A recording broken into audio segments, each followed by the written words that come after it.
Hi, hello there. I'm Steve, the AI Teacher Guy. Welcome to my very first episode of the AI Teacher Guy, where we're going to go live and see if anyone has any problems out there and go through some solutions using AI. Now, I've got three little things that I want to showcase first, and then if any questions pop up, we'll go through those as well. So welcome to my channel. The whole point of this is to teach teachers how to save time and build better resources by leveraging AI. Now, the first thing I want to go through is how a prompt profile works. So prompt profiles, if you read my book, has a whole heap of really cool features to it. So by writing a profile first before you get out there and actually build any of your prompts, it's going to give you way more context to the way that your prompt's going to output. So this one here, I always do a context, a personality, an action, traits, and then line that all together. So the context is basically the persona that you want the AI to take on. And if you think about the way prompt engineering works, if you don't give a profile first, it's sort of making up who it needs to be. So by giving it that little bit of extra structure, it helps improve significantly the responses that you get. So because AI, the ChatGPT engine, Claude, all those different engines are trained on so much data, it can get a little confusing sometimes with how it needs to respond. If you think every time that cursor is moving, it's statistically trying to work out what's the next word mathematically that's the best, not just based on the engine and your prompt, but also the previous output that you've given. So by using all three, you can get way better responses coming out of this.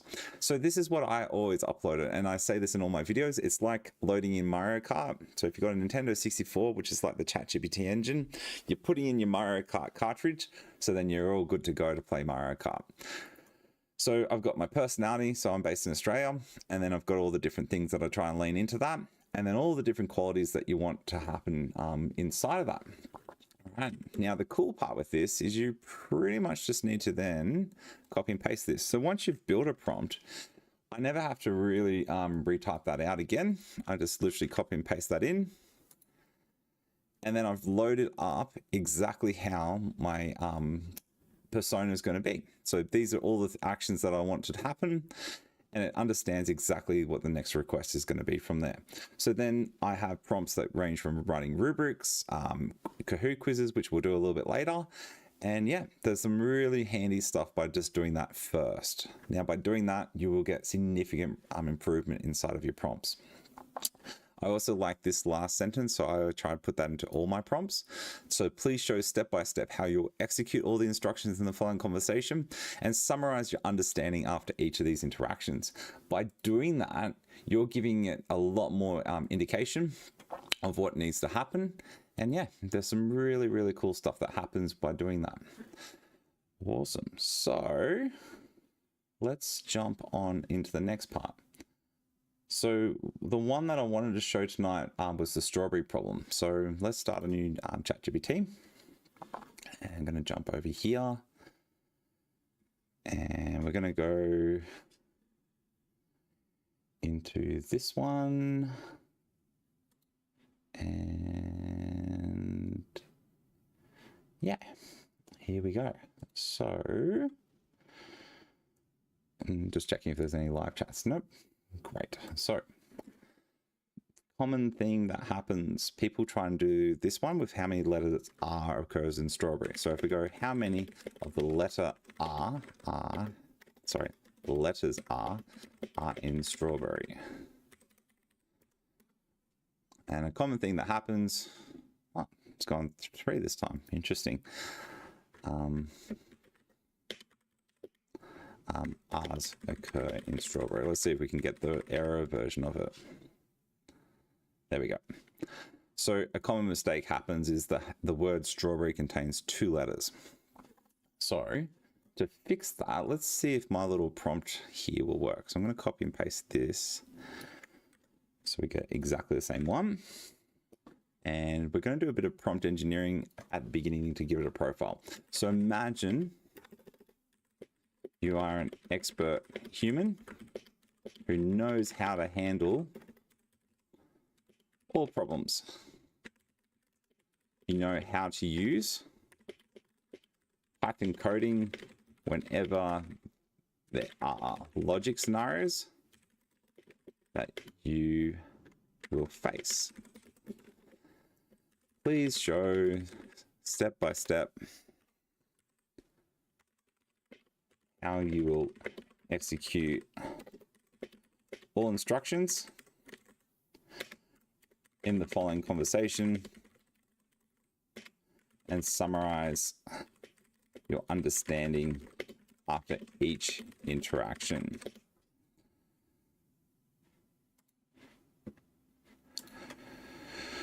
Cool, so that's the profile I'm going to load. Now, this is what I keep talking about. By loading a good profile first before you try and solve problems, generally will help you solve issues. Now, the biggest barrier that we have with ChatGPT is it's not a logic expert. However, it is a Python expert. So by steering it, by getting it to use code, helps to understand its logic and able to answer really complex problems. So it's gone off and tried to solve a problem there, which is kind of interesting. And then let's just go back to the one that I used before. And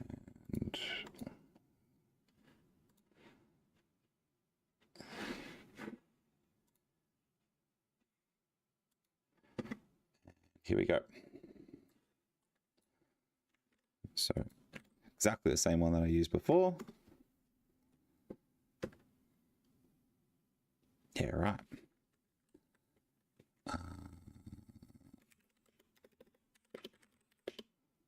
The letter occur in strawberry using your skills.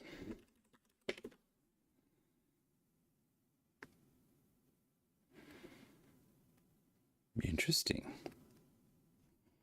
That's not what happened before. Okay, let's go again.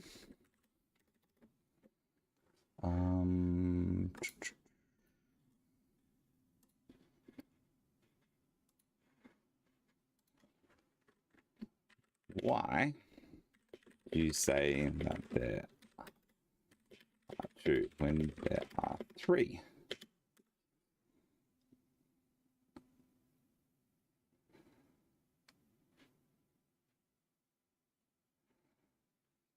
Interesting.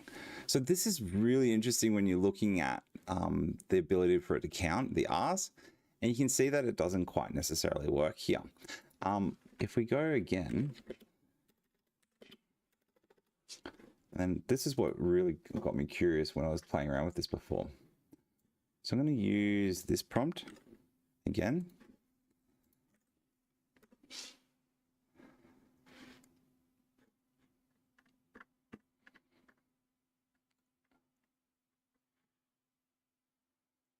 And then I'm going to use this prompt afterwards. So it's gone off and made a little problem for it to solve, which is kind of interesting.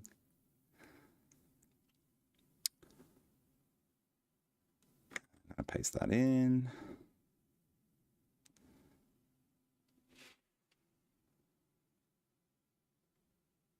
Whoop. So it's going to go through and do iterations, and this is a bit better. It's describing what it's going to try and do. And then I got the 3. So like I said, the number of ways that you can play around with this is really cool, but it's not perfect. There's still this gray area at the moment inside of AI. But it's kind of cool when you can play around with it and get the right response out of it by using the Python code. But like I said, not 100% foolproof, as you just saw me playing around with it. Cool. So the next one that I wanted to show, which was really interesting, is how do we get a Kahoot quiz built? So up here, for those that haven't seen it before, you can use a spreadsheet to import your Kahoot quizzes. So basically, I'm just going to download that template here, open that up, and then you can see here's the Kahoot quiz template. Now, this is the, I think, prompt number 28 in my series. And we're going to be able to build a set of questions that we can upload really quickly into, which is really, really useful. So I'm just going to log in. want to make sure that kids are able to do a little quiz before they start their problem solving sort of stuff. So what I'm going to do is I'm going to load in, first of all, my profile, which in this case is going to be my aviation teacher profile.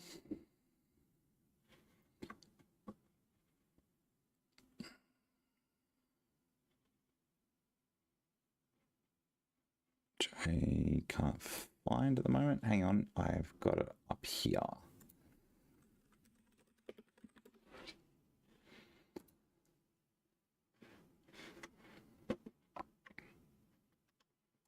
Perfect. So this one's a little bit different.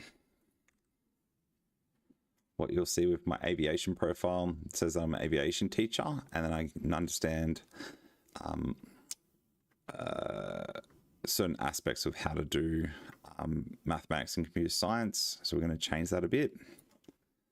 And aviation, particularly aviation terms and physics.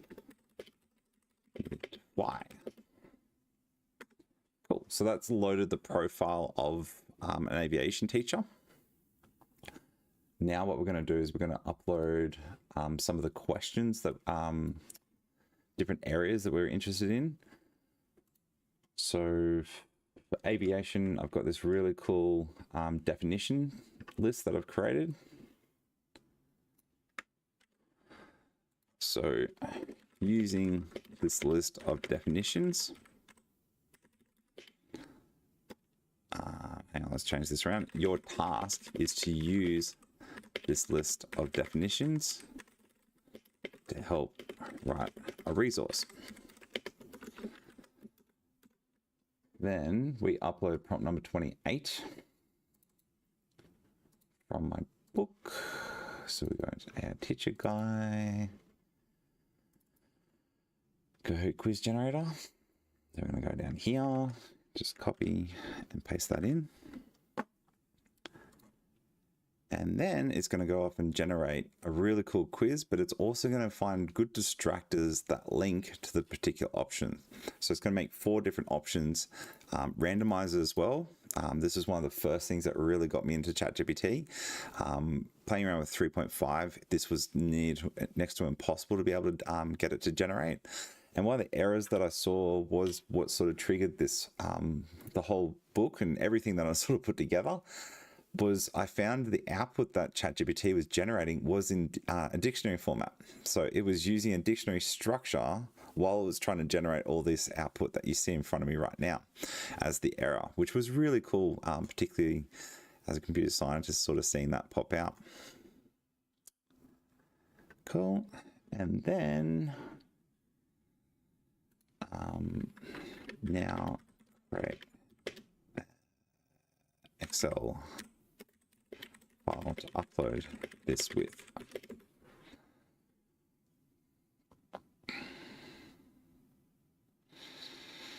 So it's going to generate that into pandas, which is Python coding. And this is what's really cool. It's built it all behind the scenes.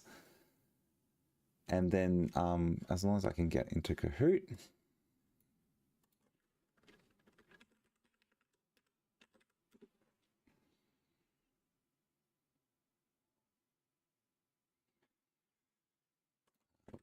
create.kahoot.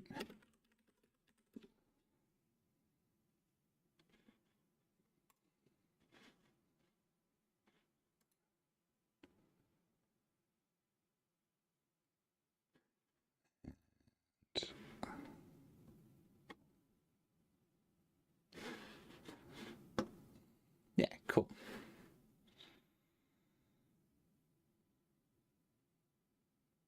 And what's happening here is what's really cool is it's actually finding a whole heap of different answers. And you can see that the names that they've used are pretty reasonable. And what I love about this, at the end, exports the Excel file, and then you just literally click on that, download it, and then I go into Kahoot.